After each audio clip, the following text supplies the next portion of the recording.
muy buen día a todos. Eh, Tenía yo preparado unas palabras, pero la verdad es que estoy un poco conmovido de la participación y conmovido también de las presentaciones y qué interesante en las presentaciones. Les comparto algo un poco vergonzoso. Yo estoy conectado desde Quito, Ecuador. Hay 2 horas de diferencia desde donde estoy con respecto a Argentina. Entonces, en mis cálculos, yo pensaba conectarme en 4 horas. Cuando veo que ya inició la presentación, pues me conecto y honestamente un poco avergonzado, pero dándome cuenta que más allá de las diferencias de horario, de distancia, nos une lo que yo digo, el amor por nuestros amados pacientes con síndrome de Ley, desde donde estemos, desde el lado médico, desde el lado de la investigación, desde el lado de ser un familiar o un amigo de un paciente de síndrome de Ley. Entonces, qué gusto en verdad a quienes están conectando, qué gusto a quienes están colaborando. Mi nombre es Hugo Paredes, soy de la comunidad de síndrome de Ley de Ecuador. Me siento un amigo cercano de Jorgelina y de la Fundación Sonríe Sur. Y bueno, a continuación nos va a acompañar la doctora Mariana Los. Es Verónica Araos, la doctora Mariana Perdón, la Los habló doctora, recién. perdón, disculpas, la doctora Verónica Arauz. La doctora Verónica Arauz pertenece a Genómica del Hospital Garrahan, trabaja junto al equipo de la Verónica Mariana Luz y hacen el diagnóstico de enfermedades mitocondriales. Doctora Verónica, bienvenida, un gusto, la escuchamos por acá. Buen día, muchas gracias.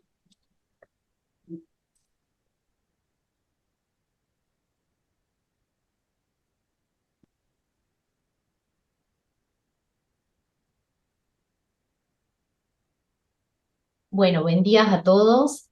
Muchas gracias a la Fundación Sonríe Surjuno por habernos permitido participar de estas primeras jornadas. La verdad que me parece un encuentro sumamente enriquecedor para todos. Yo les voy a contar un poco cuáles son las herramientas moleculares con las cuales contamos para el diagnóstico del síndrome de Lee en nuestro hospital.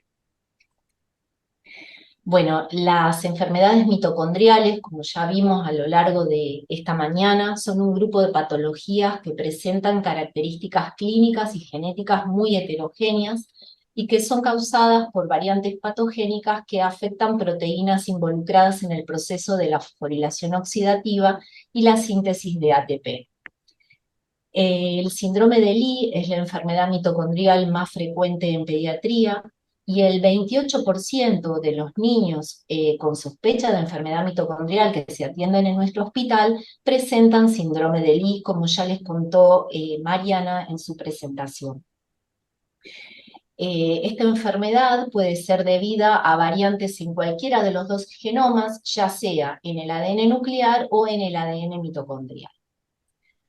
Bueno, como estuvimos viendo en las distintas presentaciones, vamos a ver de que si nos remitimos a una célula, que es la unidad más pequeña que constituye un ser vivo, dentro del núcleo celular se encuentra el genoma nuclear, ¿sí? Y dentro, y rodeando a ese núcleo se encuentra el citoplasma, donde se localizan las mitocondrias, que son estas organelas que nos interesan tanto en esta presentación, que son las encargadas de producir energía, y en el interior de las mitocondrias, en esta región que se denomina la matriz mitocondrial, se localiza el genoma mitocondrial, ¿sí? Por eso es que decimos que van a involucrar estos dos genomas.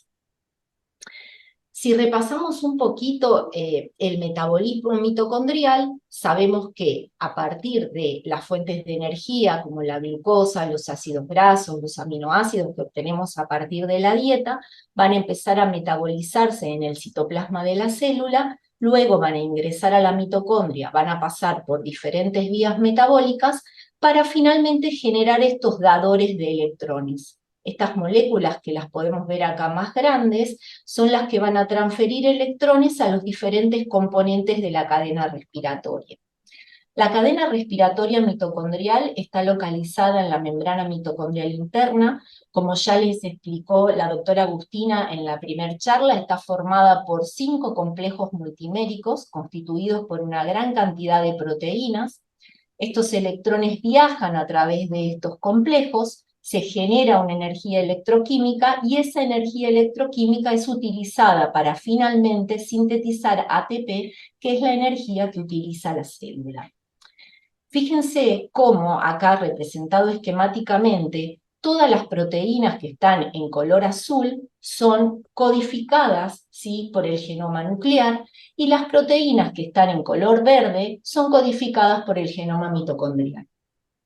Entonces, de esta manera, vemos cómo en las enfermedades mitocondriales, y en particular en el síndrome de Lee, van a participar cualquiera de los dos genomas. El genoma nuclear, que como dijimos está dentro del núcleo de la célula.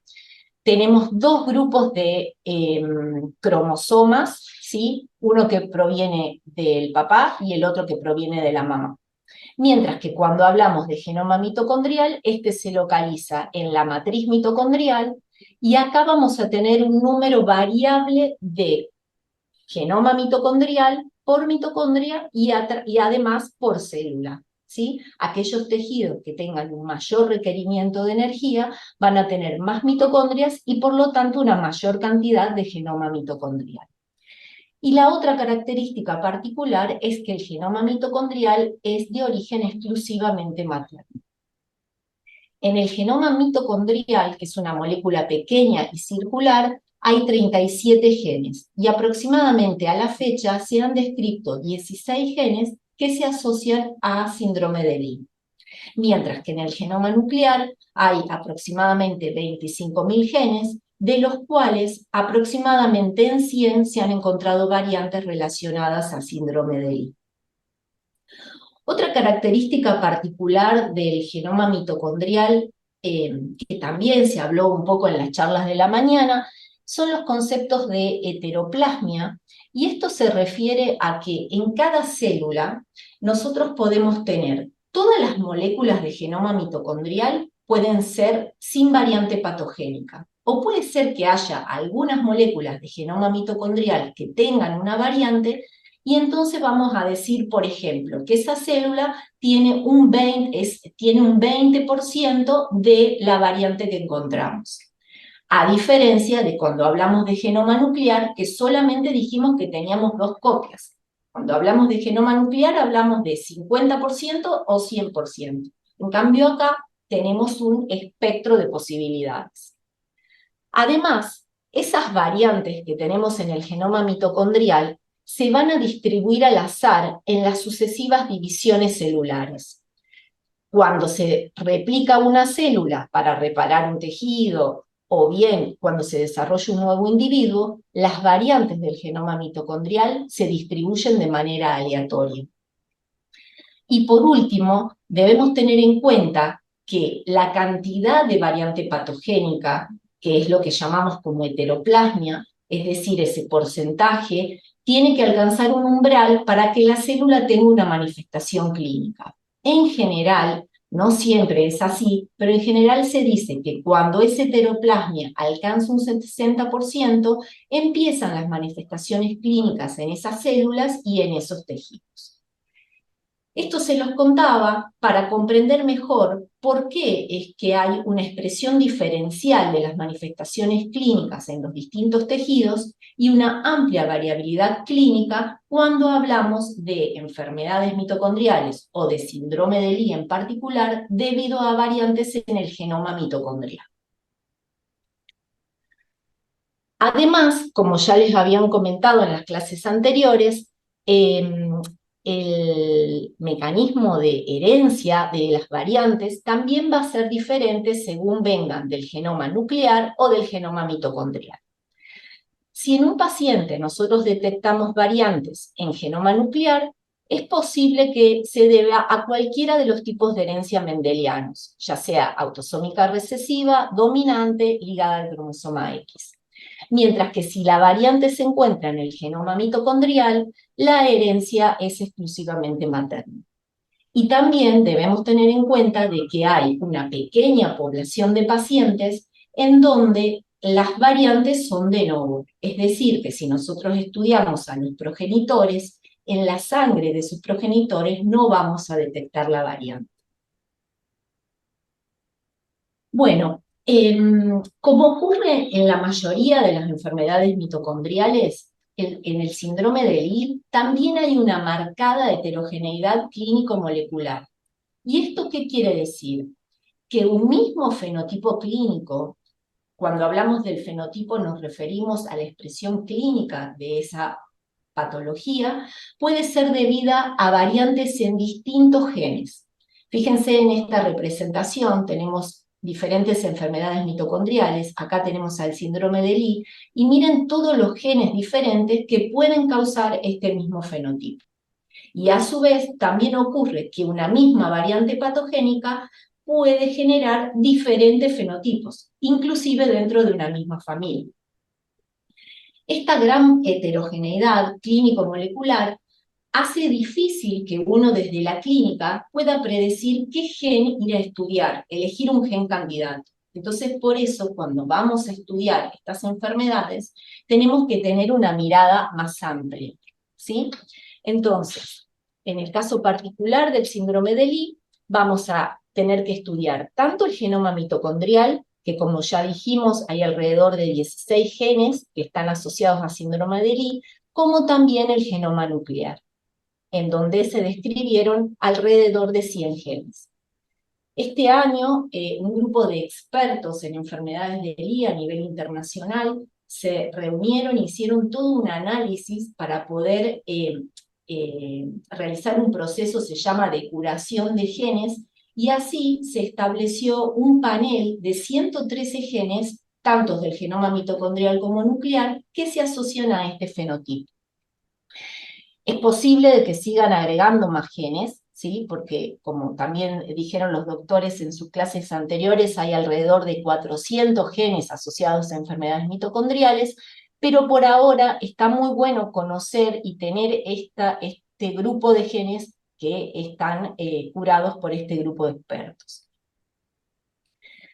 Bueno, acá les quería contar, que ya Mariana les introdujo parte de este tema, cómo realizamos hoy en día el diagnóstico de un paciente, el diagnóstico molecular de un paciente con sospecha de síndrome de Lee en el hospital.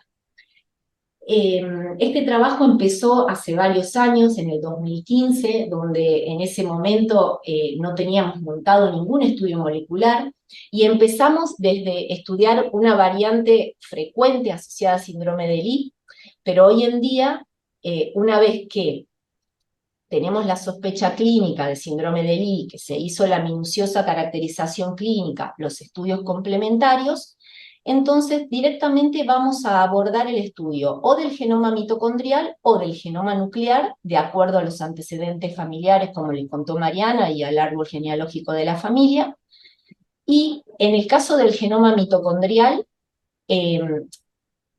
todavía estamos haciendo la secuenciación tradicional, la secuenciación Sanger, en donde estudiamos de a un gen a la vez. Y gracias a subsidios que obtuvimos en el laboratorio, a principios de este año pudimos incorporar los estudios de secuenciación de nueva generación para el genoma mitocondrial, que tiene la ventaja que nos permite estudiar todo el ADN mitocondrial a la vez. Todavía estamos trabajando en este desarrollo, pero ya tuvimos los primeros resultados y la verdad que estamos muy contentos con esto. Con respecto al genoma nuclear, en el hospital disponemos de un panel de genes en donde tratamos de incluir los genes más frecuentemente asociados al síndrome de Lee, y en algunos casos se puede realizar el estudio molecular de un exoma, en donde uno va a poder estudiar todos los genes, pero después para el análisis los va a acotar a los genes asociados a síndrome de Lee. Además, me gustaría decirles de que hay algunos casos de algunos pacientes que están un poco más graves, en donde al principio de la sospecha clínica ya se guarda una muestra para estudiar tanto el genoma nuclear y mitocondrial, y además de esto se requiere una muestra de biopsia muscular. Tratamos de que esto quede reservado a muy pocos pacientes, ya que sabemos que la biopsia muscular es un estudio más invasivo.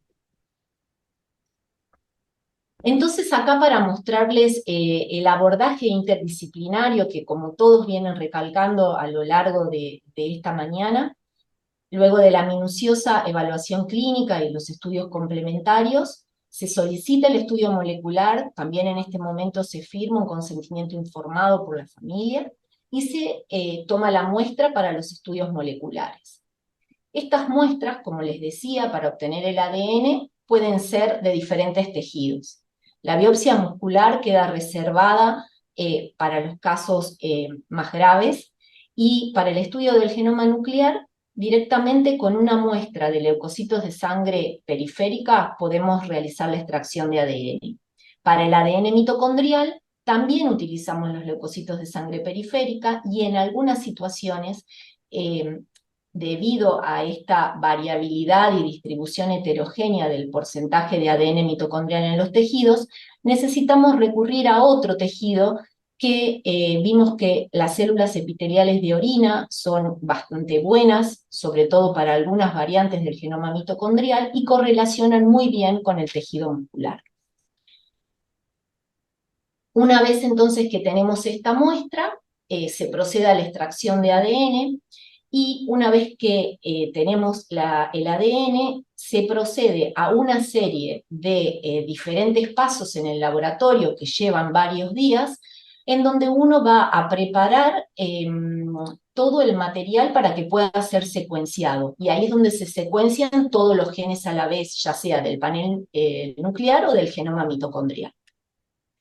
Después de esto, cuando termina la secuenciación, toda la información que está en el secuenciador se pasa por un algoritmo bioinformático que sigue diferentes pasos y se realiza la priorización de variantes. Acá me detengo un poquitito para contarles que este paso del filtrado de variantes es muy importante, porque acá ustedes fíjense que como estamos estudiando una gran cantidad de genes, vamos a obtener muchas variantes. Y de todas esas variantes tenemos que definir cuál puede ser la que esté explicando la expresión clínica, el fenotipo de ese niño o de esa niña. Entonces, para ello utilizamos una serie de criterios y definimos cómo son esas variantes. Puede ser que encontremos directamente una variante ya patogénica, que esté publicada en otros trabajos, que haya otros casos, o probablemente patogénica. Pero también muchas veces el resultado es una variante de significado incierto, ¿no? Y acá es donde nos demoramos un poco más en dar el resultado, porque esto requiere de más estudio, de más investigación, a veces de estudios adicionales. Puede ser estudios en los papás, estudios funcionales en otros tejidos. Entonces, bueno, quería contarles esto porque esta parte de elegir cuál es la variante relevante es un paso clave que lleva a veces mucho tiempo, a veces es cortito porque es algo muy conocido, pero a veces lleva tiempo, y acá nos volvemos a juntar todos los del equipo de salud, los especialistas, los neurólogos, con los biólogos moleculares, para definir a ver cuál variante está explicando el fenotipo de este paciente. Entonces, una vez que se determina cuál es la variante, se elabora el informe, y es con lo que luego el médico especialista va a asignar el tratamiento para ese niño y el adecuado asesoramiento genético. Bueno, acá quería mostrarles, como les contó Mariana, ¿no es cierto?, cuáles son las características clínico-moleculares de nuestra serie de pacientes. Acá yo incluí en la parte molecular los últimos pacientes que ingresaron. A la fecha tenemos 205 pacientes que ingresaron al laboratorio desde el año 2015 con sospecha de enfermedad mitocondrial. 44 de esos pacientes tuvieron otros diagnósticos que no eran enfermedades mitocondriales, y 161 con enfermedad mitocondrial. El 28% presentaron síndrome de Lee, que son 45 casos, y de estos 45 pacientes logramos el diagnóstico molecular en el 47%. 22%, o sea, 10 pacientes tuvieron variantes en el genoma mitocondrial y 11 en el genoma nuclear. Todavía, como también les dijo Mariana, tenemos un grupo de niños que lo seguimos estudiando para tratar de llegar al diagnóstico definitivo. En cuanto a los resultados obtenidos en el genoma mitocondrial, fíjense que también el gen más frecuentemente representado en nuestra serie fue el ATP6, seguido de ND6, y recientemente con la incorporación del NGS mitocondrial, gracias a los subsidios del laboratorio, se pudieron identificar 2 pacientes más con variantes en el gen ND5 y el ND4. En todos los casos de los pacientes con variantes en el ADN mitocondrial, la herencia fue materna. Para el caso de los niños con variantes en el genoma nuclear, el diagnóstico se alcanzó en 11, y los genes principalmente representados fueron SURF1 y PDHA1, seguido luego por genes que están asociados a las tRNA aminoaciltransferasas. Y en este caso, fíjense que acá se pone de manifiesto los diferentes tipos de herencia. Tenemos 4 casos con herencia ligada al cromosoma X, que son los pacientes con variantes en PDH1 y AIFM1, y el resto tienen herencia autosómica recesiva.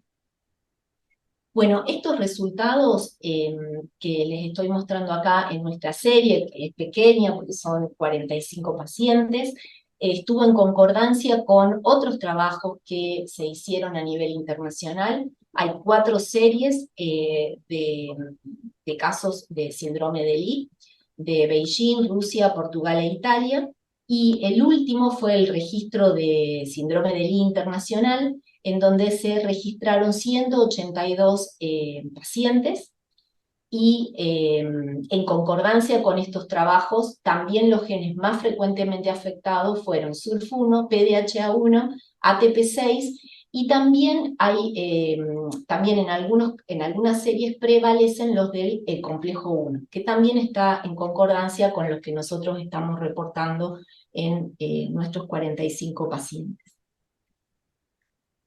Bueno, entonces ya para concluir, vemos que el diagnóstico molecular de los pacientes con el síndrome de Lee es clave para poder optimizar el manejo clínico interdisciplinario de los pacientes, para llegar a un tratamiento oportuno, como les comentaron los doctores en las presentaciones anteriores, y también para hacer un asesoramiento genético adecuado, teniendo en cuenta que cualquiera de los 2 genomas pueden estar involucrados. Toda esta información que salen de estos estudios es importante registrarlo tanto a lo clínico como a lo molecular, para poder realizar estudios de correlación que nos permitan comprender mejor esta enfermedad y poder arribar a nuevas terapias, y también realizar estudios de historia natural de la patología. Ya para concluir entonces, y resumiendo, el síndrome de Lee es la enfermedad mitocondrial más frecuente en pediatría, involucra los 2 genomas. El abordaje de estos pacientes tiene que ser interdisciplinario, y debemos destacar que en estos últimos años la incorporación de la secuenciación de nueva generación ha modificado significativamente el diagnóstico, ha permitido simplificar el estudio de los pacientes y reconocer nuevos fenotipos clínicos.